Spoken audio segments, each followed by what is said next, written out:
Ladies and gentlemen, colleagues, thank you all for being here today on a very important and very pressing topic, atrocities against the Rohingya, from condemnation to action.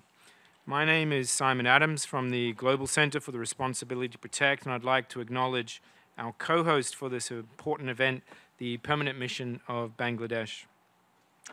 The security forces of Myanmar initiated so-called clearance operations in Rakhine State on the 25th of August after an armed group calling itself the Arakan Rohingya Salvation Army attacked a number of police posts and an army base. Since that date, there have been widespread reports of Myanmar security forces imposing collective punishment upon the entire ethnic Rohingya community in northern Rakhine, including women and children, through unlawful killings, sexual violence, and forced displacement. This targeted campaign has included the burning and near total destruction of more than 288 Rohingya villages, according to satellite imagery analyzed by our colleagues at Human Rights Watch. The report released this month by the UN Office of the High Commissioner for Human Rights found that the attacks carried out by Myanmar security forces were well organized, coordinated, and systematic in nature. Their aim was to drive the Rohingya population out of Myanmar and to prevent their return. While the current crisis has seized the world's attention, it has been decades in the making. The Rohingya, a distinct Muslim ethnic minority group in Myanmar, have been systematically marginalized and discriminated against for generations. The 1982 citizenship law does not recognize the estimated 1 million Rohingya as one of Myanmar's national races, rendering the vast majority of that population stateless. As a result of other discriminatory laws, Rohingya have been subject to severe restrictions on their freedom of movement as well as on access to employment and education, while more than 120,000 Rohingya have lived in squalid displacement camps since being driven from their homes in Rakhine State due to intercommunal violence in 2012. Overall, the conditions under which Rohingya have lived in Myanmar constitute a form of apartheid in which they have been segregated and marginalized. They are legally disenfranchised and even prohibited from self-identifying on the official census. Prior to the 25th of August, the Rohingya were already considered one of the most persecuted minority groups on the planet. Since then, many UN officials and entities, including the High Commissioner for Human Rights, have stated that the actions taken by Myanmar during the security operations amount to ethnic cleansing and crimes against humanity. The special advisors on the prevention of genocide, and I'm happy to have Adama Dieng with us today, and the responsibility to protect, have also condemned the atrocities. At the Global Center for the Responsibility to Protect, we believe it is evident that the atrocities committed against the Rohingya population represent a policy of ethnic cleansing and constitute crimes against humanity under international law. During September, the Commander-in-Chief of Myanmar's military, General Min Aung Hlaing, described the Bengali problem, he refuses to use the word Rohingya, as unfinished business. This raises the obvious question of what kind of finished business does the Myanmar military desire. Indeed, we believe that these atrocities, when combined with decades-long systematic persecution of the Rohingya, pose an existential threat to them as a people and may ultimately prove to be genocidal in intent. While the terms prevention and early warning are regularly intoned here at the UN, neither the government of Myanmar nor the international community has acted on evidence accumulated over many years. For our part, the Global Center has highlighted the threat of atrocities in Myanmar for 9 years and published regular warnings regarding the plight of the Rohingya since 2012. The world is now witnessing the world's fastest growing refugee crisis, with over 600,000 people fleeing to Bangladesh to escape atrocities. The majority of Myanmar's Rohingya population have been expelled with no clear path for return. And I think in this context, it's right to acknowledge the crucial and generous role played by Bangladesh in hosting these refugees. Yet, while there's been progress in addressing humanitarian needs, including via the donor conference that took place yesterday, we are yet to witness meaningful action on the international political front. The principle of the responsibility to protect was adopted at the UN World Summit in 2005 following the shameful failure of the international community to adequately respond to mass atrocities committed in Rwanda and former Yugoslavia in the 1990s. Silence and inaction in the face of atrocities then tainted the reputation and credibility of the UN and the international community. We must not repeat the mistakes of the past. The government of Myanmar has a primary responsibility to protect all its diverse populations, regardless of ethnicity, religion, or citizenship status. And despite the transition to democracy, the current government appears manifestly unwilling to uphold that responsibility. The international community must therefore take appropriate and timely diplomatic action and uphold its responsibility. This meeting will explore various tracks that the international community can pursue, including through the Security Council, the General Assembly, as well as regional and bilateral action. The international community can no longer prevent atrocities from happening in Myanmar, but it can take action to help end them and to hold perpetrators accountable. And now it is my honor to invite the former Foreign Minister of Bangladesh and Honorable Chairperson of the Parliamentary Standing Committee on Foreign Affairs, Dr. Dipu Moni, to speak. Thank you. Mr. Moderator, Excellencies, distinguished friends and colleagues, we thank you for being here with us. We are grateful to the Global Center for partnering with us on this event. We wanted to have an interactive discussion in the presence of member states, UN, and other regional entities and civil society organizations. The question may arise, why this and why now? The answer can mainly be three from our perspective. One, the Rohingya humanitarian crisis is fading off international media headlines. The situation, though, remains extremely volatile and uncertain. Beyond the initial shock, dismay, and condemnation, attention must be now given to concrete action for seeking peaceful, just, and viable solution to this crisis. Two, there is some information going around about the situation getting stabilized and the bilateral engagements between Bangladesh and Myanmar having reached common understanding towards solution to the crisis. We perhaps owe it to member states and other interested partners to give them an honest assessment of the situation, not least in order to manage expectations. Three, Bangladesh remains committed to meaningful bilateral dialogue and engagements with Myanmar. We are, however, convinced from 4 decades of experience that the complexity of the Rohingya issue cannot be resolved only through bilateral overtures and initiatives from our side. We have tried for many years, and no one can blame our government for not trying enough and hard. With nearly 600,000 people now pushed into our territory in 2 months, the international community must show that it cares and is ready to act when it is most needed. The question would obviously arise, what kind of action are we looking at? Our Honorable Prime Minister, in her general debate statement in September, presented a 5-point action agenda. Under the current evolving scenario, those actions can have 2 main aspects. First, responding to the immediate humanitarian needs of the affected and forcibly displaced Rohingya and other communities. This is, however, not the main focus of this meeting. Our Honorable Speaker spoke here at an open briefing convened by OCHA last week.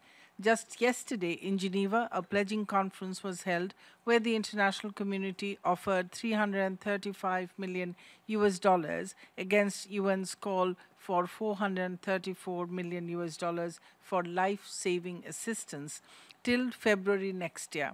I would only make 2 points here. One, Bangladesh will probably have to deal with more than 1 million Rohingya already in our territory way past February 2017.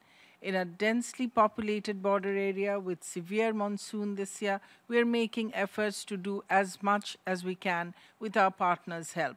As the Rohingya continue to flee a regime of fear and destitution, their immediate priority is to have an assurance of safety and life-saving assistance. We have already had in place an arrangement with international organizations for managing the previously existing registered and non-registered Rohingya.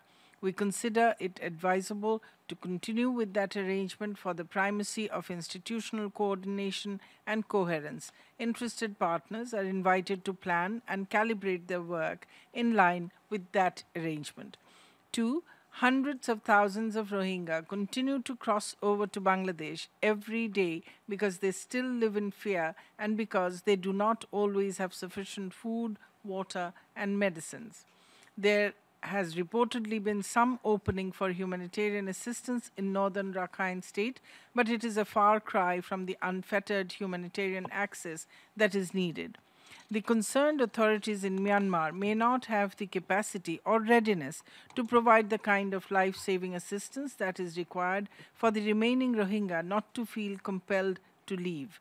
Member states and the UN should continue to impress upon Myanmar the urgent need for change, of course, with regard to allowing the concerned UN humanitarian entities and their partners on the ground to do their work without restrictions. I should now turn to the second and most important aspect for the action required in the UN at this point. There is perhaps no second opinion about the paramount importance of finding a lasting political solution for this protracted humanitarian crisis with grave implications for regional and international peace and security. If the responsible members of the international community now falter in pursuing this, the gap would possibly be filled in by many non-state actors already seeking a foothold in the rather overwhelming situation. It is therefore critical for the international community to take a hard look at the current priorities of the Rohingya. There is perhaps broad-based consensus that Rohingya civilians must be given institutionalized public security and protection in Myanmar so that they do not have to live in constant fear and under threat of persecution. All forcibly displaced Rohingya must be allowed to voluntarily return to their homes or at least their places of residence in safe, dignified, and sustainable manner. Rohingya must be restored their citizenship in Myanmar without any discrimination, with their freedom of movement and livelihoods guaranteed, among other issues. We take positive note of some of the recent statements by Myanmar leadership to partly address these issues. As we had seen on many previous occasions, a number of initiatives in the form of committees and commissions have been announced and launched. We would like to believe that these initiatives would be allowed to function and deliver results. Some of the early signs are, however, not reassuring enough. Just to cite 3 examples among many. 1.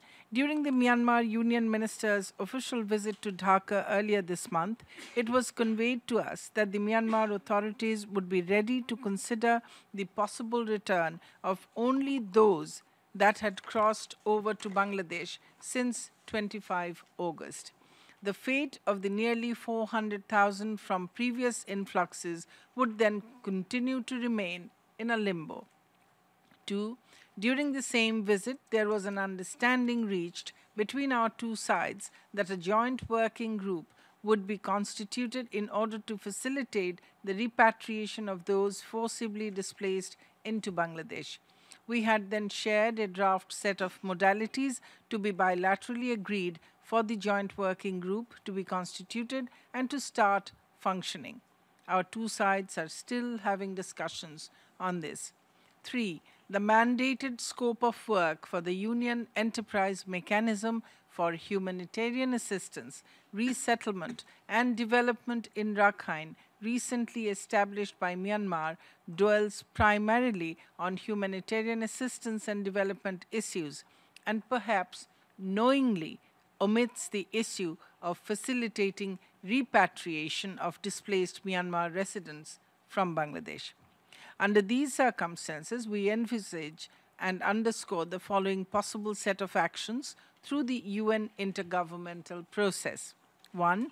The Security Council can further build on its agreed press elements and include the situation in Myanmar on its formal agenda for periodic review of progress with cessation of violence, humanitarian assistance for all communities, safe, dignified, and voluntary return of all forcibly displaced Rohingya, and implementation of the Kofi Annan Advisory Commission's recommendations. It is the world's expectation that the Security Council would be able to consider and adopt a resolution to this effect. 2. The question of safe, dignified, and voluntary return of the forcibly displaced Rohingya is linked to the question of their protection as civilians in Rakhine State.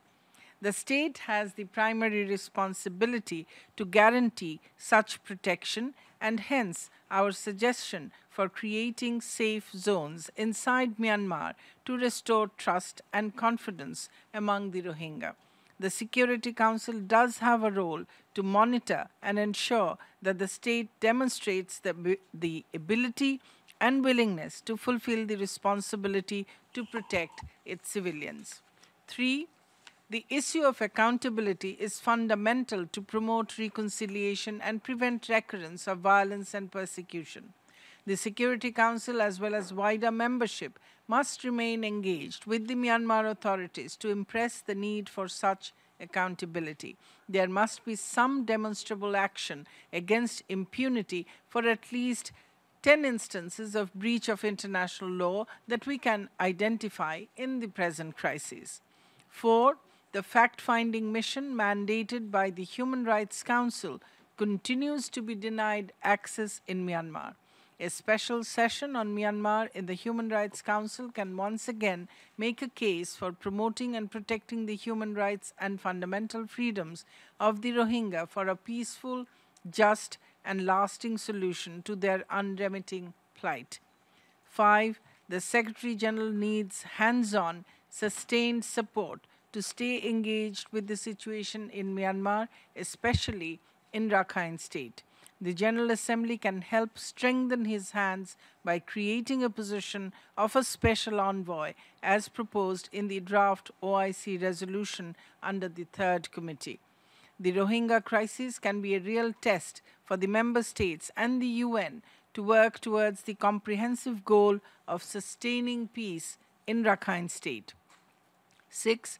The international community has rallied behind the Kofi Annan Advisory Commission's report and agreed to support Myanmar to implement the recommendations, which we hope would be done in a comprehensive and non-selective manner.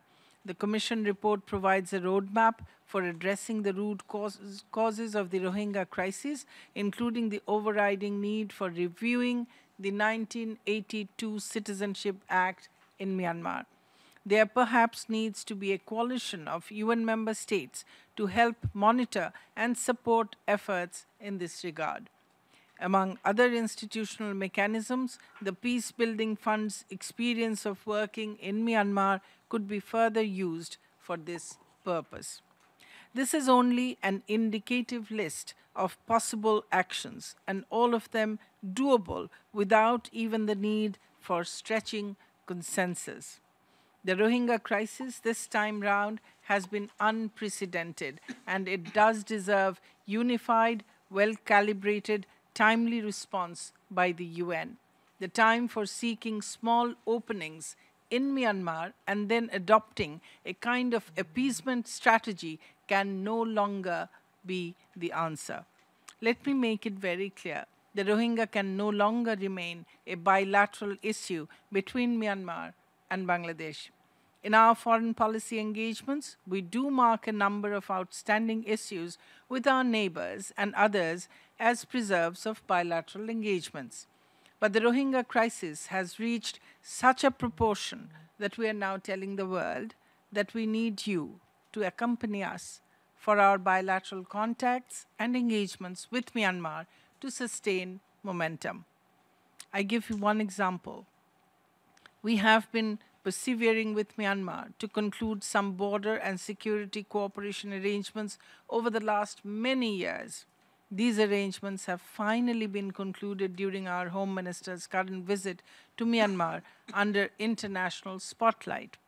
The question of repatriating more than 1 million people to Myanmar in a safe, voluntary, and dignified manner would require further commitment and painstaking work with the involvement of relevant partners from the UN. Our call for action at this meeting is aimed at achieving that shared objective. I wish to conclude by renewing our invitation to the Security Council and all member states to come and visit Cox's Bazar to see for yourself the situation on the ground. Bangladesh remains profoundly grateful to all member states and civil society partners for standing by the Rohingya and our people at this yet another time of crisis. As a resilient nation, with your support and understanding, we hope to override this protracted crisis, drawing on our commitment not to fail the Rohingya once more. I thank you. Thank you very much, Dr. Moni, and it's now my pleasure to call on UN Under-Secretary General and Special Advisor on the Prevention of Genocide, Mr. Adem Carroll. Thank you very much, my dear friend Simon. Excellencies, ladies and gentlemen, I would like to start by thanking warmly the Permanent Mission of Bangladesh and the Global Center for convening this important event. I mean, the current crisis in northern Rakhine state of Myanmar is extremely serious. That is the least we can say. And given the recent accounts of grave human rights violations occurring in that region, we need to go beyond words of condemnation and urgently take concrete action to address the many concerns that we have. The current situation in northern Rakhine state was not unexpected.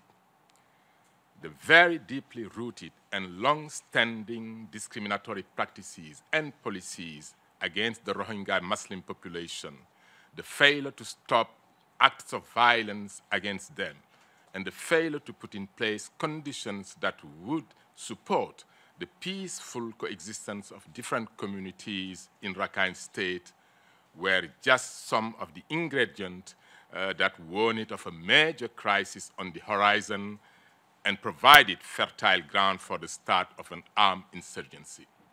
I have been following the situation in northern Rakhine State for several years and have warned it that there was a risk that atrocity crimes could be committed there.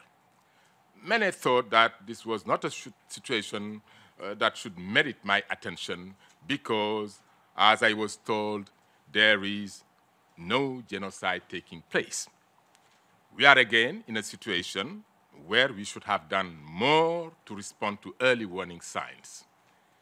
When we speak about preventing atrocity crimes, by which I mean genocide, crimes against humanity, war crimes, that means addressing risk factors for these crimes come very early on, before they escalate and became the prelude to actual criminal conduct.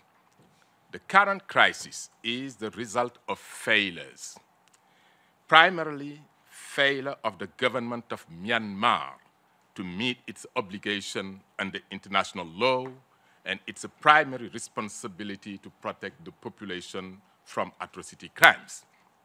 But the international community has equally failed to meet its responsibilities in this regard by letting the situation escalate to this level. What then can be done? The recommendation presented by United Nations Security Council members during the Area Formula meeting on Myanmar on 13 October are welcomed and a first step in the right direction. First of all, the violence in northern Rakhine State, whether as a result of military operations or of vigilante attacks, must end immediately. We are still receiving reports of new arrival in Bangladesh, which suggests that people are still being driven to flee. Second, humanitarian actors should be granted full access to northern Rakhine State. Third, conditions must be put in place to allow refugees who wish to return to their homes and stay in their homes in Myanmar in safety and dignity. At the same meeting of the Security Council, there seemed to be broad consensus on the importance of implementing the recommendations of the Advisory Commission on Rakhine State, headed by Kofi Annan. The report was issued before the most recent spate of violence, but the recommendation addressed some of the long-standing issues to which I have alluded previously and which must be addressed if we are to speak of sustainable peace. I am encouraged to hear that the government of Myanmar has agreed to this and, in fact, that it has appointed a ministerial committee to follow up on these recommendations. Nevertheless, true commitment will come with implementation. Any further delay in implementing the recommendations of the Advisory Commission, including on issues of citizenship, will mean further violence and destabilization for the region. The international community must also encourage the Myanmar government in this regard and support the government in whatever way possible.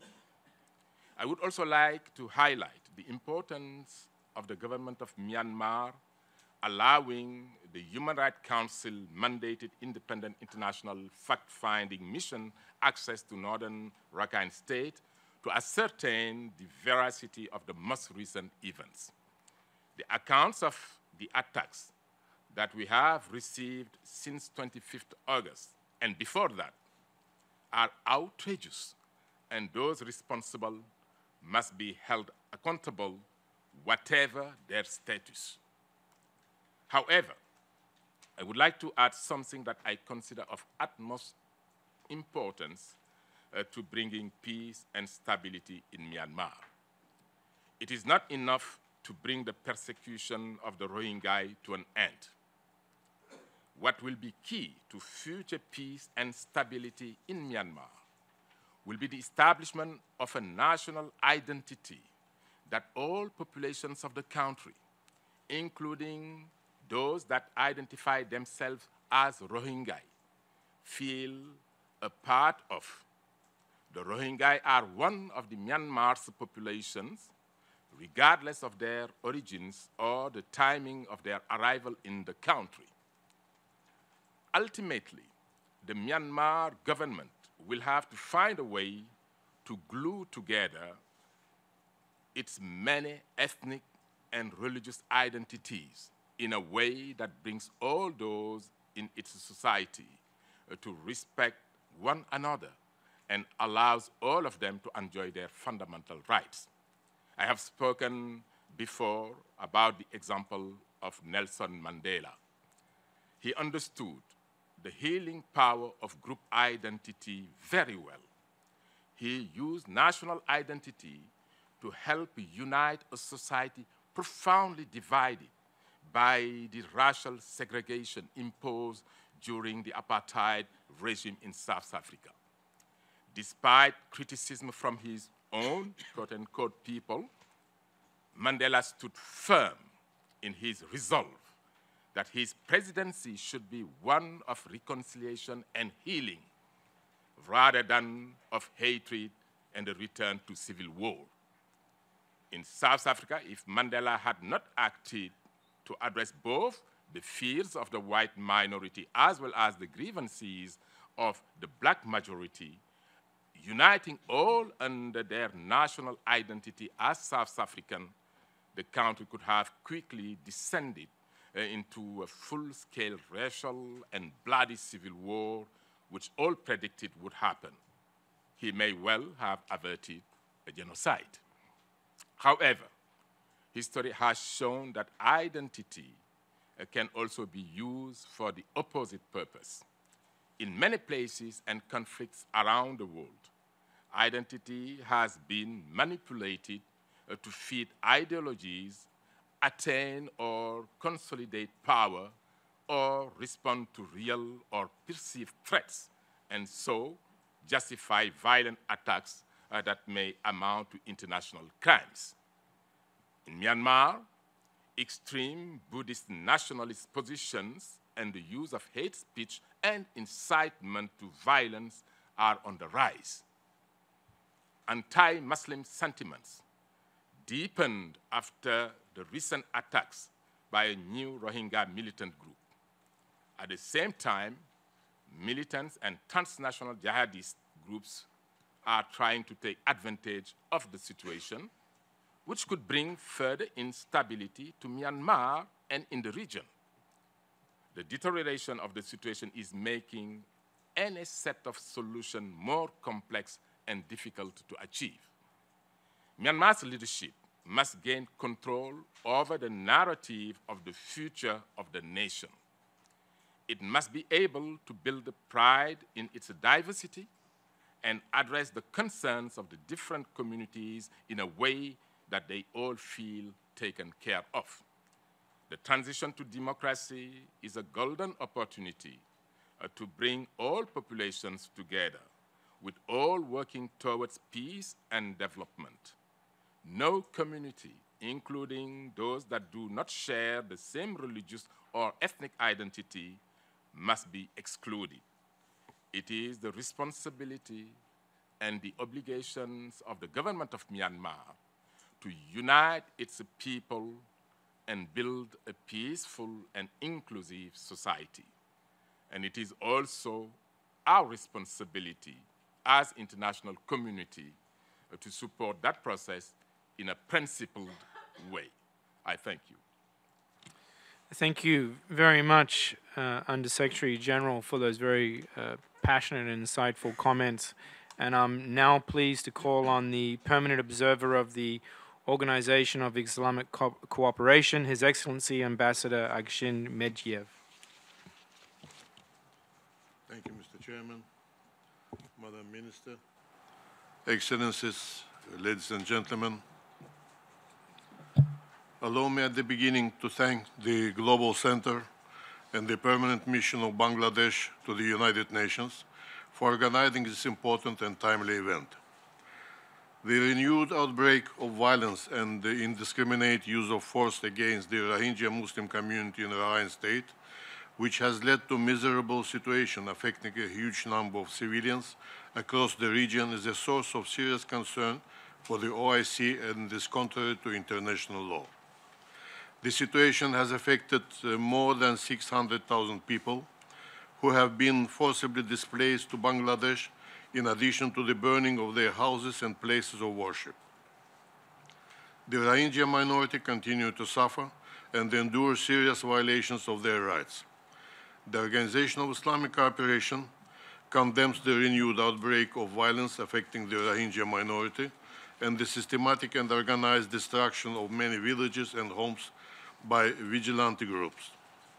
These events violate the basic rights of the Rohingya and represent a grave violation of Myanmar's government's international commitments to protect civilians. Such incidents of violence only serve to exacerbate tension and fuel instability. The government of Myanmar has failed to take responsibility for acts of violence perpetrated by security forces against the civilian population of Rakhine State. The OIC has expressed to the Myanmar government the need for security forces to apply maximum restraint over civilian populations and also to prevent the right-wing extremist groups from fanning the flames of religious hatred. The denial of the basic rights of the Rohingya only serves to exacerbate the situation on the ground. In this regard, we urge the government of Myanmar to cease the campaign of violence and restore basic rights to the Rohingya so they can live peacefully and productively in their country and regain their status and inalienable rights of dignity, religious freedom, full citizenship, and equal opportunity. As part of our renewed efforts to reach out to the international community on the issue, I reiterate our call upon the international community, and particularly the UN Security Council, to take action to resolve the plight of the Rohingya. Time and again, the OIC Secretary General has reiterated his call upon the ASEAN and the United Nations Secretary General, as well as the P5 members of the UN Security Council and other stakeholders to sustain pressure on the Myanmar authorities to end the violence and eliminate the root causes, including the denial of citizenship. We welcome the recommendations of the Rakhine Advisory Commission headed by Dr. Kofi Annan and urge the government of Myanmar to take steps towards their implementation, which spells out in clear terms the corrective actions that must urgently be taken. Ladies and gentlemen, sustainable return of Rohingya refugees and displaced Rohingya to their homeland in safety, security, and dignity is utmost important. The government of Myanmar should immediately restore the displaced persons to their homes and allow humanitarian and aid agencies to assist the affected people. The government of Bangladesh, which has been working hard to help Rohingya refugees and accommodate them on its territory, has borne huge burden. While expressing its support, the Organization of Islamic Cooperation urges all states and organizations to continue to provide financial and humanitarian assistance for the Rohingya refugees and necessary support to Bangladesh to face the flow of refugees into its territory.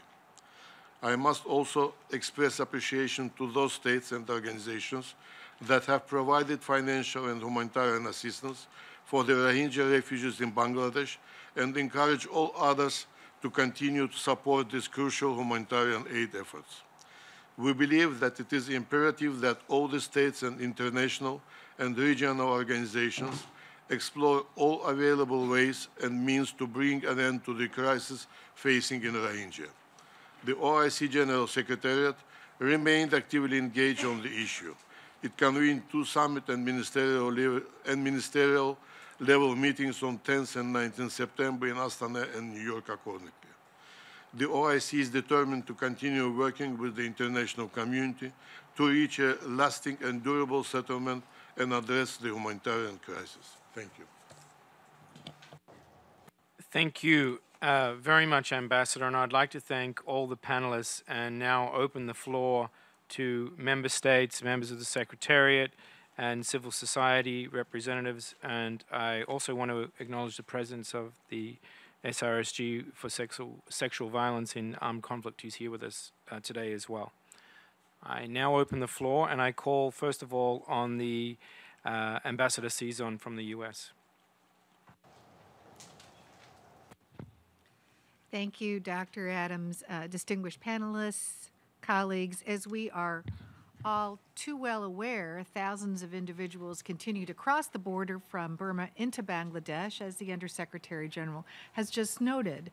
And there are now more than 603,000 individuals who have fled since August 25th, the majority of them self-identifying as Rohingya.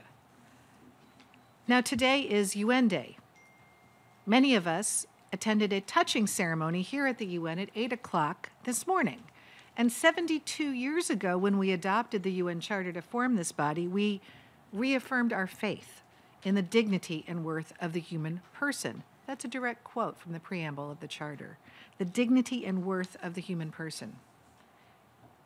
We need to remember that when we discuss the atrocities which have occurred in northern Rakhine State in Burma, we remember that we are talking about real people, real human beings, men, women, and children, real people who deserve to have their dignity and their worth recognized, just as we all agreed to 72 years ago.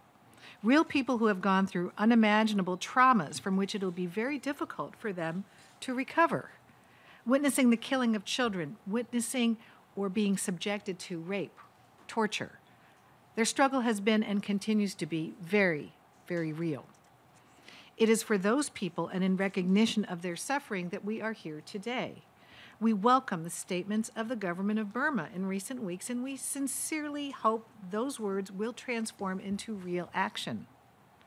It is time to stop all violence in the country and to restore the rule of law, encourage unity and tolerance amongst the country's various ethnic and religious groups, and to work with the international community, including the UN, to find a real resolution to the current crisis. We again and unequivocally condemn all acts of violence in Burma. But no violent act relieves the Burmese security forces of their duty to restore the rule of law and to ensure the safety and security of all individuals in Burma without discrimination. It's clear that the Burmese security forces continue to fail in this duty in Rakhine State, where there is a continued lack of law and order. There must be accountability for abuses and atrocities, both for those who committed them and those who ordered them. Yesterday, the U.S. State Department identified new and ongoing actions to pursue accountability for those who have committed violence and abuses, including, among other measures, suspending travel waivers for military leaders, assessing authorities under the JADE Act to consider economic options available to target individuals associated with atrocities, finding that all units and officers involved in operations in northern Rakhine State are, pursuant to the Leahy Law, ineligible for U.S. assistance programs, rescinding invitations for Burmese security leaders to attend U.S.-sponsored events, maintaining an embargo on military sales, consulting with partners on accountability options at the UN, the Human Rights Council, and at other venues, pressing the government of Burma to allow access to the UN fact-finding mission, and exploring accountability mechanisms under U.S. law, including global Magnitsky-targeted sanctions. Now, the government of Burma should allow immediate, unfettered access for UN agencies and other humanitarian groups to provide aid and assistance to all affected populations in Rakhine State, allowing full access, as I mentioned, for the UN fact-finding mission to all parts of the country to do its important work, and allowing the international media unrestricted access to report facts from the ground. This is all vital. We have publicly recognized and will continue to recognize the generosity of Bangladesh as hosts to such a large number of refugees. And we encourage the government of Bangladesh to allow a more extensive role for UNHCR in the country that draws upon UNHCR's unique mandate and expertise in refugee protection. And we also note the efforts of the government of Indonesia to promote access and to encourage de-escalation of violence in Burma. We welcome State Councilor Aung San Suu Kyi's commitment that refugees will be able to return home. We encourage the government of Burma to work closely with UNHCR and other appropriate UN agencies throughout the process. So the government of Burma must also ensure that conditions on the ground allow for the safe, dignified, and voluntary return of all those who have fled the violence in their country or who are internally displaced. While we welcome increased cooperation between Bangladesh and Burma, we encourage both sides to work with the international community to agree to an appropriate and workable mechanism to govern those returns.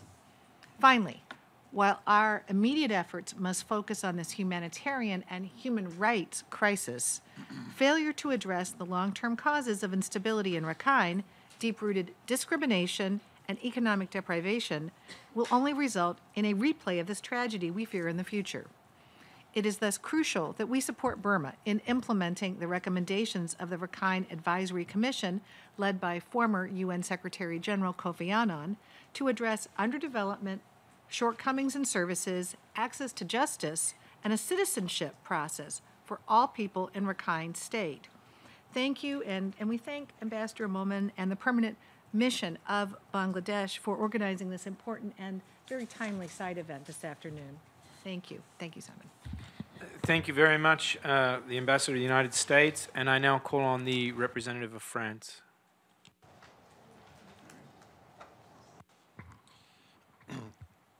I'm going to speak in French, so there is translations. Si vous pouvez. Oui, there's Yes. Thank you very much. If everybody is ready. Thank you. And I thank the moderator. First, I'd like to thank the mission of Bangladesh and the Center for the responsibility to protect for this event, which allow us to hear about the Rohingya situation and keep it on the agenda.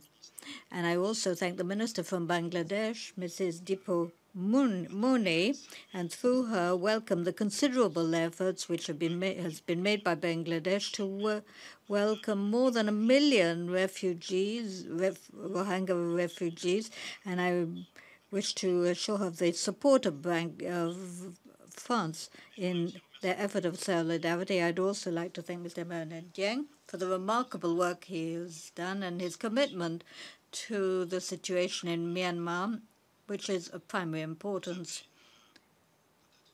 Maybe you heard the President of the French Republic, Mr. Macron, when he expressed himself in September in Parliament. He spoke about the situation in the state of Rakhine by qualifying the situation as ethnic cleansing. And since then, France has always said that it is concerned at the serious violations of human rights, which, and I'm quoting the High Commissioner for Human Rights, were committed by the security forces in a coordinated and systematic fashion. So it is really a humanitarian disaster and a very serious violation of human rights, which is taking before our eyes since the 25th of August. That date was mentioned. Hundreds of villages have been destroyed and more than 600,000 people have been forced to leave Myanmar to go to Bangladesh. Such population movements are unprecedented, and given that situations, we are mobilized. France is mobilized in the Security Council, where the president is month to say that the Rohingya situation in Rakhine will receive the necessary focus. We organized with Mr. Kofi Annan and with the United Kingdom in an area meeting, and I think this has helped our mobilization. We will certainly follow up this. On the occasion of the different meetings, we recalled two immediate requirements, which have also been mentioned by the Secretary General. Namely, the first demand is that the Myanmar authorities have to end the violence and ensure the protection of the civilian population without discrimination, and to quickly allow humanitarian assistance which is safe and unimpeded for all the humanitarian organizations. And in our national capacity, we contributed our support to the Rohingya population in Bangladesh and in Myanmar, and we contribute aid of more than 400 million euros for the year 2017. But I also wish to recognize the commitment of the civilian government to organize the return of the Rohingya refugees in cooperation with Bangladesh. We have heard that that's not enough, and we hope that the United Nations, and in particular the High Commissioner for Refugees, will be very closely associated with this return process, because it is essential that we are able to create conditions for return which is safe, sustainable, and dignified return for the refugees and the internal displaced persons. And we also encourage the civilian government to quickly establish a mechanism which was announced by Mrs. Aung San Suu Kyi on the 12th of October, and it is important and even essential that the Burmese authorities commit themselves in implementing all of the recommendations which have been made within the framework of the commission presided over by Mr. Kofi Annan. Finally, I'd like to point out that France will continue to work in the Human Rights Council as in the Secretary General, in the General Assembly, so that the violations of human rights against civilians, they cannot remain unpunished. That's very important.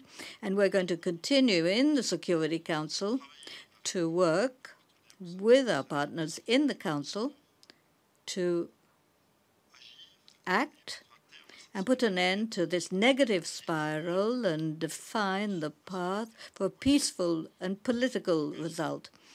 We have had very close discussions with our partners, and we hope that soon we'll be able to announce new measures. I thank you. I thank the representative of France for his comments, and I now call on the United Kingdom.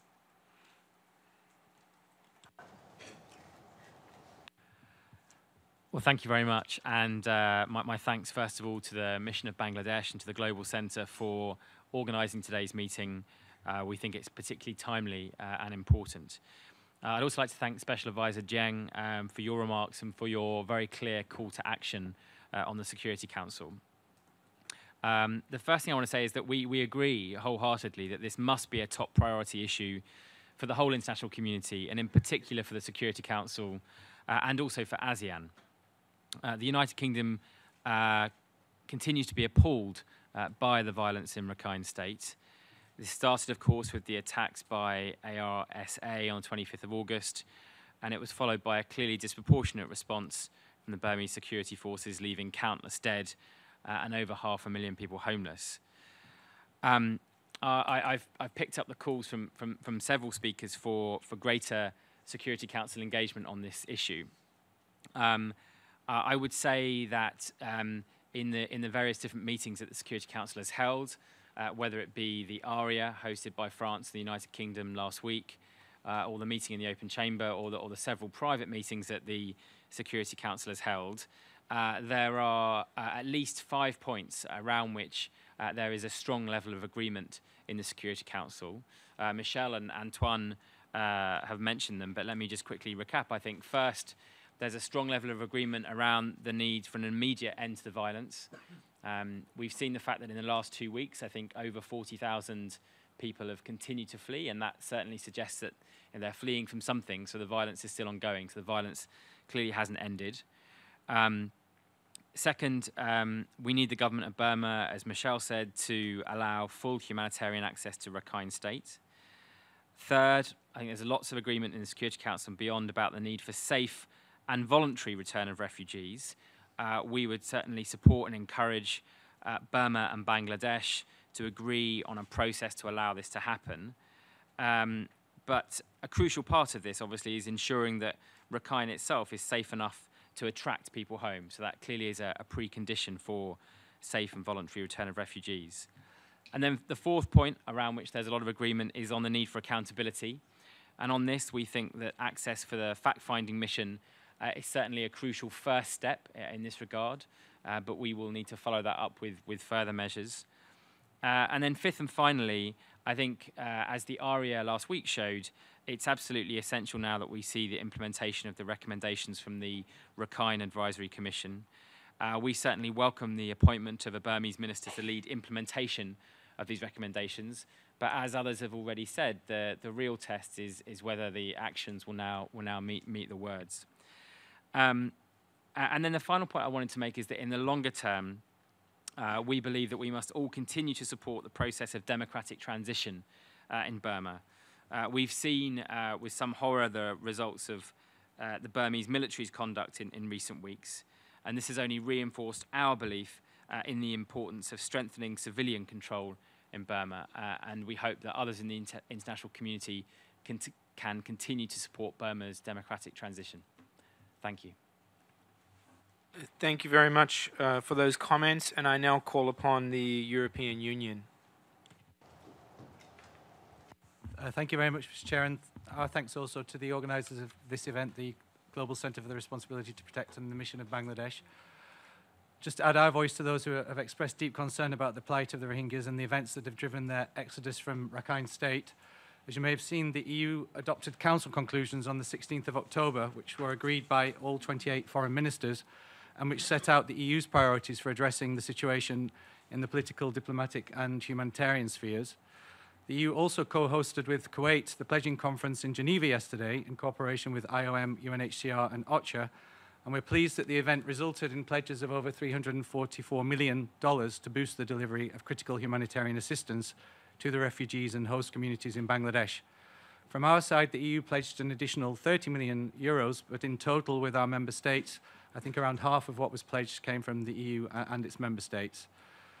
We set out our views on the crisis at the recent Security Council Area Formula meeting and underscored that the violence and human rights violations must end immediately and the protection of all civilians must be assured without discrimination. We condemned the disproportionate use of force carried out by the security forces and called for the perpetrators to be brought to justice in line with the rule of law. We also called, like others, for the full, safe and unconditional access to Rakhine State for humanitarian assistance without delay. We welcome the commitments that have been made to date by the government of Myanmar, including as regards the implementation of the Advisory Commission recommendations, and we also join others in urging Myanmar to cooperate fully with the fact-finding mission and to allow it full, safe and unhindered access to Rakhine State. We would reiterate our appreciation for the way in which Bangladesh has responded with great resolve and humanity to this crisis in order to provide essential humanitarian assistance, and we stand ready to work with others in the international community, including those most closely involved, to find a solution to the plight of the Rohingyas. Thank you. I thank the representative of the European Union, and I now call upon Turkey.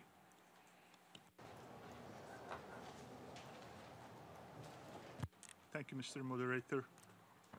The Turkish government has expressed its views about the issue more than once, and including at the highest level at the UN premises. I'm going to give you a concise version of our position, hopefully without compromising its content. First, the military actions against civilians and violence must stop immediately. Second, unimpeded humanitarian access should be guaranteed. Third, safe, voluntary and dignified return of IDPs and the refugees should be provided. The fourth, long-term solution based on the recommendations of the Rakhine Advisory Commission should be sought. We believe that these 4 points, it's imperative that the international community should seek progress. Honorable Minister, you mentioned in your speech the Cox's Bazar and the Security Council. With your permission, I have a few remarks to say about it. The Rakhine problem, the crisis, belongs to Security Council and its formal agenda, with an action-oriented policy. Relegating the dossier, informal settings and informal agenda is a disservice. Therefore, we agree with you there. Secondly, you mentioned Cox's Bazar. Our First Lady was there, our Foreign Minister was there, our Deputy Prime Minister was there. Therefore, when you go there, you see two things. The first, the magnitude of the crisis in its true sense. And secondly, the effort and the sacrifice that the government of Bangladesh is trying to put together. Therefore, we should all listen very carefully what you say. On our part, we are more than happy to work with you on a package of assistance, and we are looking forward to the ministerial visit from your country to Ankara very soon. And lastly, Mr. Dieng has briefly mentioned rightfully, the Muslims all around the world under the impression that the international community is blind and deaf when it comes to their plight and tragedy. Now the Security Council and the General Assembly has the chance to prove it's wrong. Thank you, Mr. Moderator. I thank the representative of Turkey, and I now call on Human Rights Watch.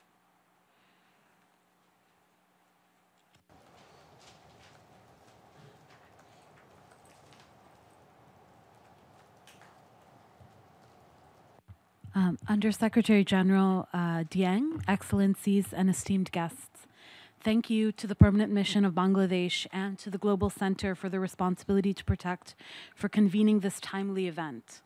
I've just returned from a field mission researching this crisis in both Myanmar and Bangladesh. While there, we told Rohingya survivors that we'd make sure that their stories would be heard by decision makers in New York and that we'd push for action on their behalf. In that spirit, I will focus on 3 areas where we as Human Rights Watch believe that coordinated multilateral United Nations action is required. First, Your Excellencies, to stem the abuses, the Security Council should pass a resolution imposing consequences on Myanmar's military Recently, the United Kingdom and the United States have announced that they are ceasing ongoing training and support to Myanmar military officials. The European Union already maintains an arms embargo on the country and has made it clear that it's suspending further invitations to senior officials in Myanmar's military, including Senior General Min Aung Hlaing. But these can only be first steps. To truly tackle the problem, the Security Council should expand these efforts to a globally enforceable arms embargo. Additionally, individual sanctions should be imposed on Myanmar's military leaders who are implicated in abuses committed in Rakhine State since August 25th, and these should include both travel bans and asset freezes. Second, Your Excellencies, we cannot put off a discussion of justice. A few previous speakers have mentioned this. Over 600,000 people have fled horrific violence and destruction in Rakhine State, most of them in just a few weeks. But as previous speakers have mentioned, the situation has its roots in systematic discrimination. Now, irrefutable satellite imagery reveals a charred landscape and the scale of destruction, at least 288 villages which were either partially or totally destroyed by fire in northern Rakhine State. In the past 2 months, my organization, Human Rights Watch, has sent 5 staff to conduct in-depth interviews in Bangladesh with more than 100 refugees who have fled 3 townships. Despite the claims contrary from the Myanmar's government, none of the people we interviewed gave any indication that Rohingya villagers or militants were responsible for burning down their own villages. To the contrary, all accounts indicate that Myanmar's security services are responsible for this destruction. But the massive destruction and arson visible in this satellite imagery is only a part of the story. Myanmar government forces has waged a brutal campaign of killings and rape, torturing and terrorizing the Rohingya population. In one case that we've documented, an 18-year-old boy from Mung Nau in Butidang Township described to Human Rights Watch how a dozen soldiers took him and 2 male relatives from a house to a nearby courtyard. When they got there, they saw hundreds of men and boys tied up. He told us, 4 soldiers took me and my relatives to the corner of the courtyard and shot each of us twice in the back. I lost consciousness. When I woke up, I saw many men still tied, and the soldiers were still killing people. Many were stabbed to death. When I tried to flee, I was shot in the chest, but I was able to escape. Scores of people were killed that day in that courtyard, including children, before the bodies were hauled off by soldiers in trucks. The total number of people killed throughout the Myanmar military's brutal campaign is unknown, but one thing is clear to us. This campaign amounts to crimes against humanity. Member states here at the UN have an obligation to stand up and demand accountability for these crimes. The General Assembly is currently discussing a resolution demanding access for the UN Human Rights Council's fact-finding mission under the stewardship and leadership of the OIC. This is an important effort, Your Excellencies, which deserves your support and attention. The Security Council should also discuss measures to bring those responsible for these crimes against humanity to justice, including before the International Criminal Court, which would require the Council to use its power of referral. Finally, as Human Rights Watch, we believe it's imperative for governments to counter the misinformation that's being spread by Myanmar's authorities. In early September, Rakhine State Minister for Border Security, Colonel Phon Tint, denied reports of military abuses, specifically sexual violence. Where is the proof, he asked. Look at those women who are making those claims. Would anyone want to rape them? Our research shows otherwise. Through the accounts our researchers have collected from refugees, it's clear that rape and other forms of sexual violence have been widespread, systematic, brutal, humiliating, and traumatic. A 15-year-old from Hathipara village in Mungdao Township told our researchers that she was dragged across the ground from her home, tied to a tree, and then raped from behind by 10 soldiers. They then left me where I was. When my brother and sister came to me, I was lying there on the ground. They thought I was dead, she said. Another recently arrived refugee I spoke to told us that she had a baby at 3 a.m. in the morning. Soon thereafter, soldiers came to her village and began to separate men from the women. Isolated from their male relatives, she told us about the brutal sexual assaults of other women she became an eyewitness to just hours after giving birth herself. Your Excellencies, please take a moment to think of that baby and the world that it was born into, a world where it was forced to become a refugee hours after it was born. Senior Myanmar military leaders have said that the military is abiding by and instructed to adhere to its code of conduct. But what code of conduct would authorize these types of atrocities, the extrajudicial killings of hundreds of unarmed villagers and the gang rapes of women? Ladies and gentlemen, earlier this month, 88 civil society organizations, including Human Rights Watch and the Global Center for the Responsibility to Protect, wrote to you as members of the UN, warning that those simply holding meetings and making speeches as atrocities continue in Myanmar bear the risk of failing to use every diplomatic tool at their disposal to stop the ethnic cleansing, failing to avert further crimes against humanity, failing to live up to the promise of never again. Thank you for coming together today to assess ways to move from condemnation to action. We hope this meeting leads to decisive resolutions in both the Security Council and the General Assembly. Thank you. Thank you, Akshaya, for those comments and report on your recent trip to Myanmar and to Cox's Bazar. I now call on the representative of Saudi Arabia.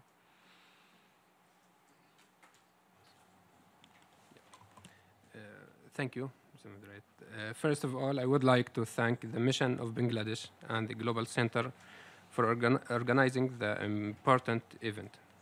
We would like to start our statement by affirming that our government has been following with deep concern the persistence of brutal violations and the discrimination against the Rohingya in Myanmar.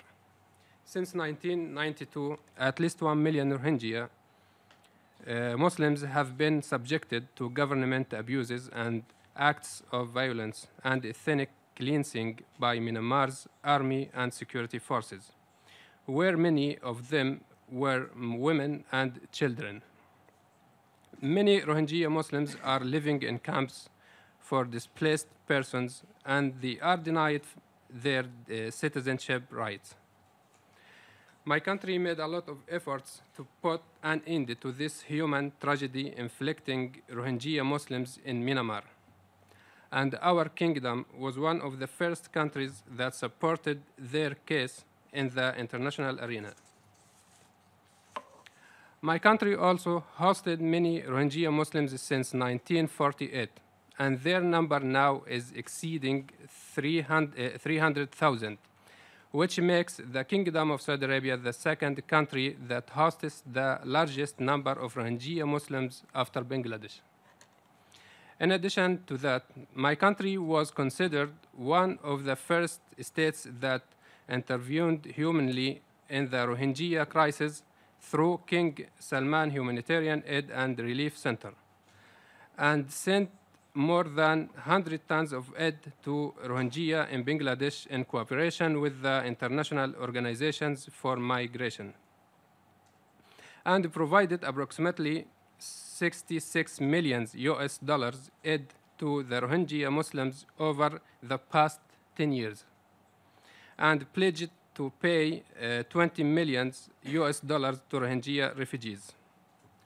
We reaffirm our position to address these violations and alleviate the suffering of the Rohingya Muslims. We also call on member states to urge the government of Myanmar to respect its international obligations and to promote the protect human rights. Finally, we thank the government of Bangladesh for its efforts in providing shelters and aid to the Rohingya refugees. Thank you. I thank the representative of Saudi Arabia, and I now call on another civil society voice, the Burma Task Force of the United States.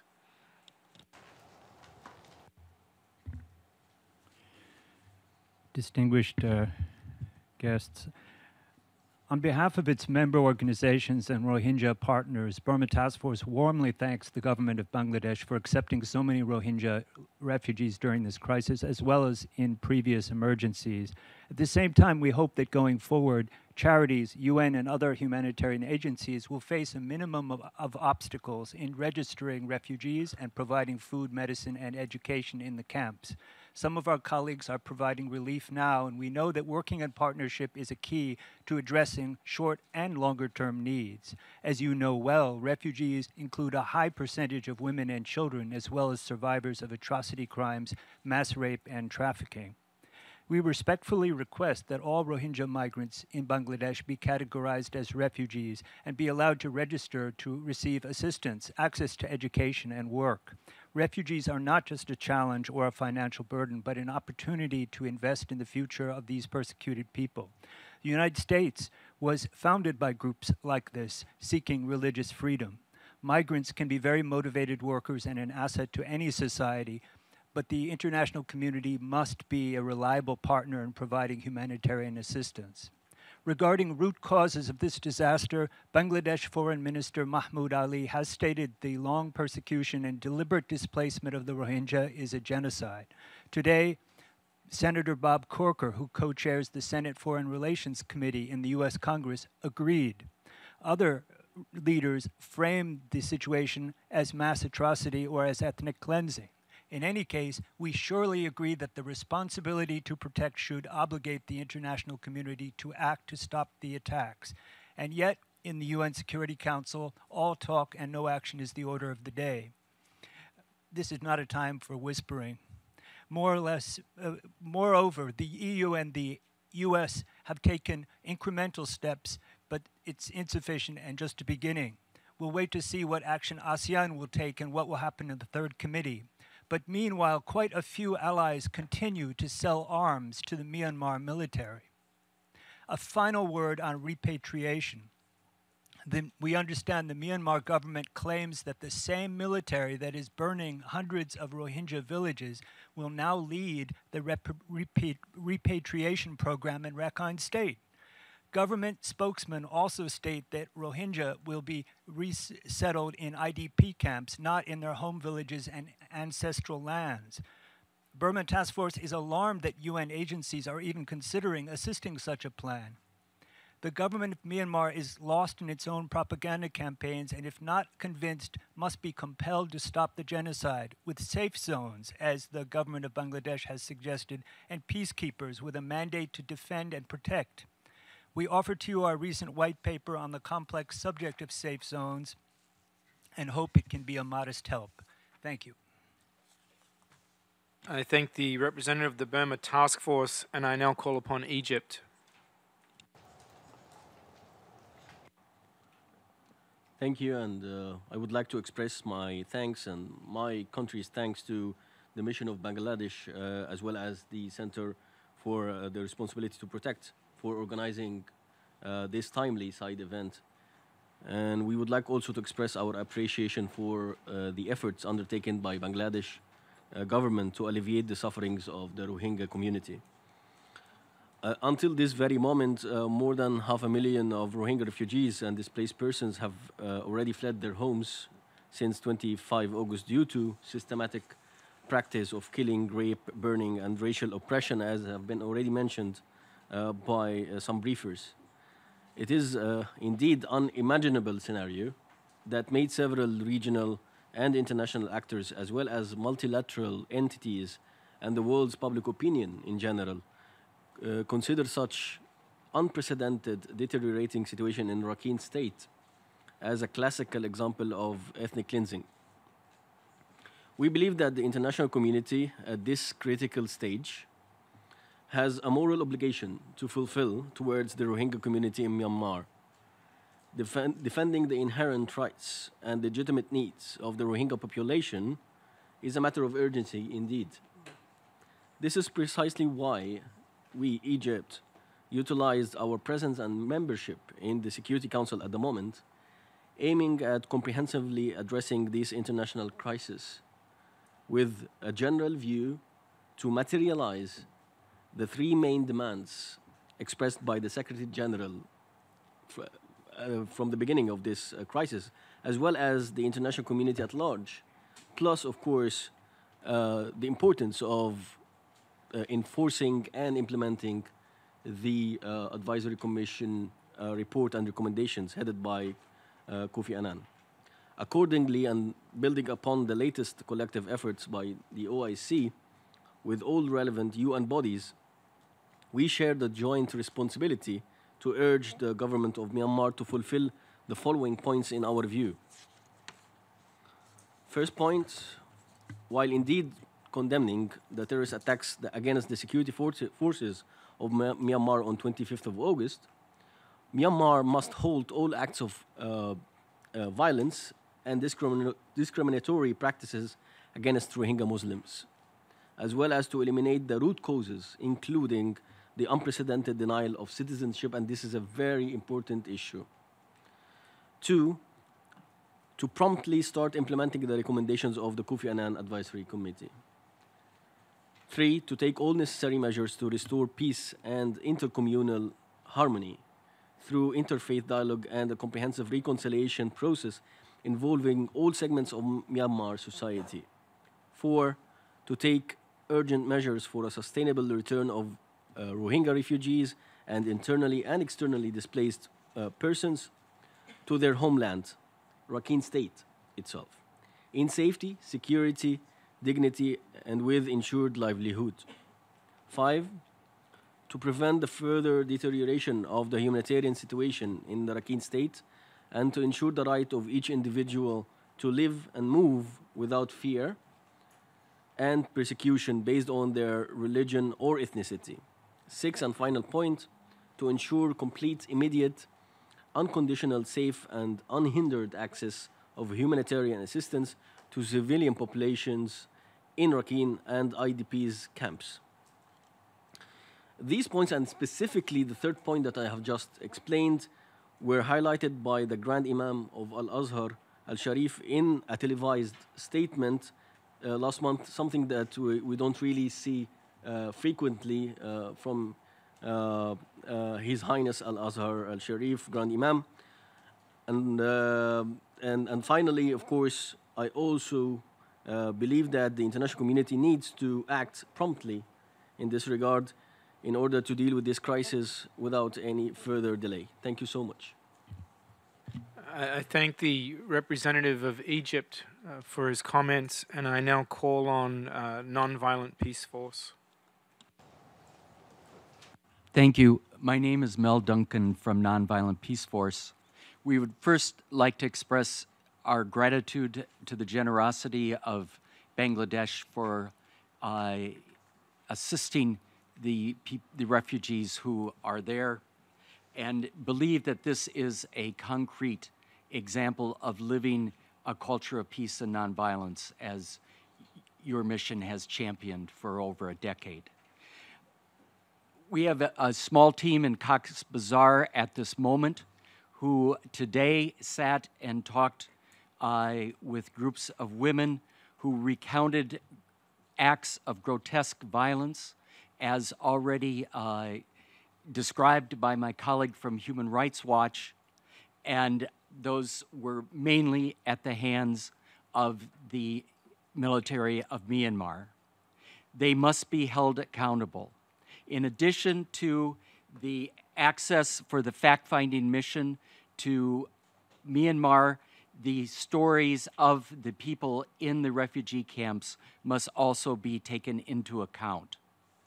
Secondly, there are people on the banks of the River Naf tonight, tens of thousands, as evidence that the violence is continuing, and those people are trapped with no ability to return, and so need to be provided with the adequate boats for transport and life jackets, as well as additional medical attention when they arrive, because many of them are starving.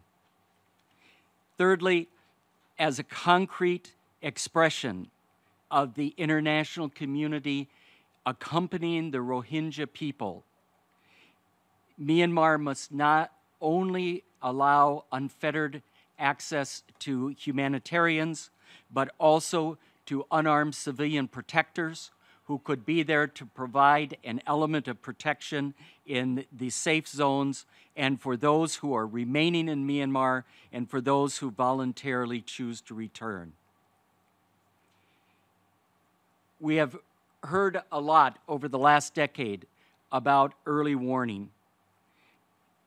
Today's hearing represents the emptiness of early warning unless it's accompanied by concrete early responses.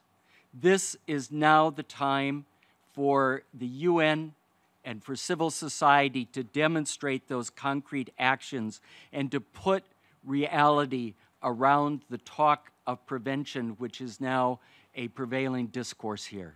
Thank you. Thank you, Mel. I'm now going to go back to our panelists for some final comments on the discussion and interventions that we've heard today. And I call, first of all, on my friend, the Special Advisor for the Prevention of Genocide. Thank you very much, Simon. I mean, I would simply say that I'm extremely pleased to see the strong commitment from the member state around this table. I mean, starting with the US ambassador, and I was saying recently the move from your state secretary, the words he used, I mean, I was very pleased. I was very pleased and said, well, things are not what people were thinking, and that your new administration is truly committed to prevent atrocity crimes. And I really see this opportunity to congratulate you for that stand, and we are together. I should also mention that just before coming to your event, Sam, and our good friend, the ambassador of Bangladesh, I was part of a commemorative event of the 25th anniversary of the UN Declaration on the Rights of Minorities. And I think we need really to remind ourselves the importance of that declaration. And the situation today in Bangladesh, in Myanmar, shows clearly that this important declaration should have been better known, disseminated throughout the world. Because we live in diverse societies, and it is extremely important that we make inclusiveness as key if we want to prevent what is happening today in Myanmar. It is important that we make inclusiveness being the core action in our respective countries. Because at the end of the day, no state is immune from atrocity crimes. And that's why I'm glad that finally the international community is waking up around the issue of the Rohingya to really make possible to prevent what could turn into the most horrendous crime, the crime of genocide. So we have therefore to make sure that those who are committing these crimes, those who know about it and did not prevent it happening, they have to understand that one day, sooner or later, they will face justice. I mean, no one is above the law. And I think it is time now for those who are in Myanmar to speak the right words and to take the right action. I think the effect in the whole society can be of a much significance tomorrow, because the Rohingya are, of course, the most persecuted, but there are other problems also within the people, some of the other ethnic group in Myanmar. Let them working together. Let make very constructive management of diversity in that country and around the world. I thank you. I thank the Special Advisor for his comments, and I now call upon Minister Moni to make some final comments. Thank you, friends. Thank you for being here. Thank you for all your comments.